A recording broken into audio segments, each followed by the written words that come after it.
Assalamualaikum warahmatullahi wabarakatuh. Alhamdulillah wa syukurillah, kita bersyukur kepada Allah Subhanahu wa taala sedang berada di salah satu bulan yang sangat mulia, bulan di mana siang dan malamnya penuh kemuliaan, bulan di mana kedatangannya sangat ditunggu-tunggu oleh seluruh penghuni bumi. Juga ketika Ramadan meninggalkan kita semua, maka berjuta orang sangat bersedih karena tidak punya jaminan akan lagi ketemu dengan Ramadan di tahun-tahun berikutnya. Ada hal-hal menarik yang sebenarnya yang kita bisa belajar tentang Ramadan ketika tiba menghampiri kita semua, atau kita belajar tentang apa yang memang sebenarnya ini sudah dikerjakan oleh kita selama Ramadan mungkin bertahun-tahun ke belakang. Ada yang pertama yang kita bisa belajar adalah ketika datang waktu berbuka di azan maghrib.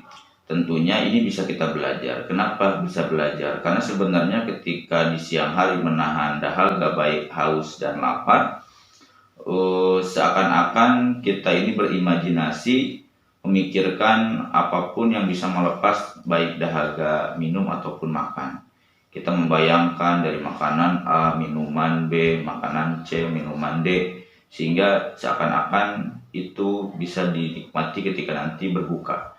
Namun sebenarnya ketika berbuka itu datang, justru apa yang kita bayangkan di siang hari itu tidak semuanya bisa jadi kemakan atau tersantap. Sebenarnya ketika berbuka cukup dengan air, cukup dengan mungkin makanan ringan, dengan 3 biji korma, makanan yang manis, minuman yang manis juga sudah melepaskan itu semua. Dan dari sini kita bisa belajar bahwa sebenarnya dunia itu singkat. Ketika memang sudah waktunya, Allah memberikan waktu kepada kita semua terhadap apa yang kita inginkan. Apa yang kita bayangkan di awal itu tidak semuanya itu terjadi atau melepaskan semua. Nah, bisa jadi itu juga belajar bahwa apa yang kita inginkan hari ini itu belum tentu bisa membawa kebahagiaan ketika nanti memang sudah waktunya. Kadang kita lebih sibuk menghitung sesuatu yang belum kita punya dibanding menghitung apa yang sudah kita punya. Jadi kita ini lebih sibuk menghitung-hitung apa ini yang belum kita punya, apa saja yang belum ada pada hidup kita, daripada mensyukuri segala nikmat yang sudah kita miliki. Jadi dengan Ramadan, satu, kita belajar bahwa sebenarnya apa yang kita inginkan di siang hari hanya sebatas hawa nafsu saja. Dan yang kedua, kita juga belajar ketika Ramadan itu Allah bisa membalak-balikan sesuatu yang sulit jadi mudah. Contohnya apa? Ketika di luar Ramadan itu tiba, apa yang sulit itu mengerjakan sholat subuh, karena dengan hambatan masih ngantuk, hujan, masih dingin, baru tidur, dan lain sebagainya kondisinya, intinya karena di malam hari, sehingga kesulitan ketika sholat subuh. Justru ketika Ramadan datang, kita belajar bahwa tidak sulit mengerjakan sholat subuh karena sholat subuh berdempetan dengan ibadah santap sahur. Jadi, sehingga ketika melaksanakan subuh bukan sesuatu yang sulit apabila kita mengikuti sunnah ketika Ramadan datang, yaitu mengakhirkan santap sahur, sehingga karena jaraknya mungkin 5-10 menit sehingga sholat subuh bisa dilaksanakan. Tapi yang sebenarnya yang tadinya mudah apa? Sholat maghrib. Di bulan biasa sholat maghrib adalah hal yang sangat mudah karena di sore hari mungkin baru pulang kerja, baru pulang beraktivitas, baru berpulang dengan segala macam rutinitas di hari itu. Dengan sudah mandi bisa melaksanakan sholat maghrib bisa. Tetapi ketika adzan maghrib ini bisa interaksi buat kita semua. Ketika Ramadan datang, sesuatu yang bisa kita belajar tentang Ramadan apa? Yang tadinya mudah, sesuatu yang sangat sulit. Kenapa? Karena beristiqomah bisa melaksanakan sholat maghrib berjamaah selepas iftar berbuka itu sangat sulit. Biasanya kita mengakhirkan sholat maghrib mau mendekati sholat isya baru kita belum maghrib dan lain sebagainya. Padahal sesuatu sholat maghrib itu tadinya mudah sekali di luar Ramadan. Nah, ini di sini konteksnya adalah kita belajar Allah itu bisa membolak-balikan apapun keadaannya, termasuk tadi yang tadinya subuh di luar Ramadan susah, ketika Ramadan itu mudah.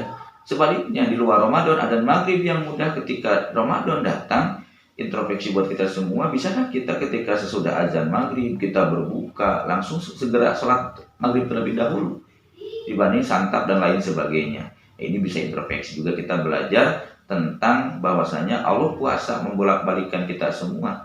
Jadi jangan pernah merasa bahwa apapun yang kita inginkan tidak bisa Allah kabulkan.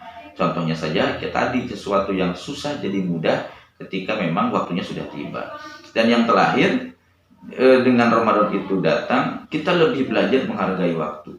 Coba kita belajar bersama, kapan selain bulan Ramadan kita menghargai setiap waktu di siang hari. Ketika azan zuhur datang, ketika adzan asar datang, apalagi adzan maghrib. Adzan asar itu sangat dinanti-nanti ketika bulan Ramadan, karena jaraknya itu mungkin cuma 2 jam kurang lebih seperti itu. Tapi di luar Ramadan seakan-akan lalu begitu saja. Azan zuhur berlalu begitu saja, asar begitu saja. Tapi dengan Ramadan tiba, berkumandang azan zuhur itu sebuah kebahagiaan yang luar biasa. Apalagi ketika berkumandang adzan asar juga sangat bahagia sekali. Karena jarak terhadap azan maghrib juga sangat dekat sekali. Sehingga kita lebih banyak menghargai waktu ketika Ramadan datang. Dan yang terakhir, ketika Ramadan datang kita juga bisa belajar menghargai orang lain. Karena esensi dari Ramadan sendiri adalah kita ikut merasakan orang-orang yang tidak seberuntung kita. Kadang kita memang tidak bisa melihat lebih banyak lagi, lebih luas lagi sekitar kita. Tapi dengan Ramadan datang, hati ini lebih tergerak. Karena sebenarnya dengan kita Ramadan, kita ikut merasakan mereka di luar sana yang tidak seberuntung kita. Kita alhamdulillah berpuasanya mungkin dari jam 4 sampai jam 6 malam, itu kan masih ada kadar 14 jam. Itu bisa sahur, bisa makan, jaminannya juga maghrib bisa makan. Di luar sana ada yang tidak seberuntung kita. Bukan lagi 14 jam, mungkin 20 jam, mungkin 24 jam, mungkin 3 kali 24 jam, belum ada jaminan bisa makan, bisa minum. Nah, dari sana dengan puasa kita juga belajar untuk bisa menghargai mereka yang tidak seberuntung kita, sehingga dengan Ramadan kita belajar banyak berbagi. Coba banyak dibayangkan, itu hanya di bulan Ramadan orang-orang itu mau berbagi.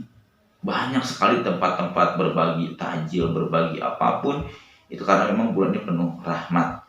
Sehingga mudah-mudahan kita diberikan kekuatan, diberikan kesehatan, bisa melewati Ramadan tahun ini dan tahun-tahun sebelumnya, bisa lebih baik daripada Ramadan yang sudah berlalu. Juga kita harapannya mudah-mudahan semua amalan yang sudah kita laksanakan, yang kita lakukan diterima oleh Allah Subhanahu wa taala. Mungkin itu aja, terima kasih guys. Wassalamualaikum warahmatullahi wabarakatuh.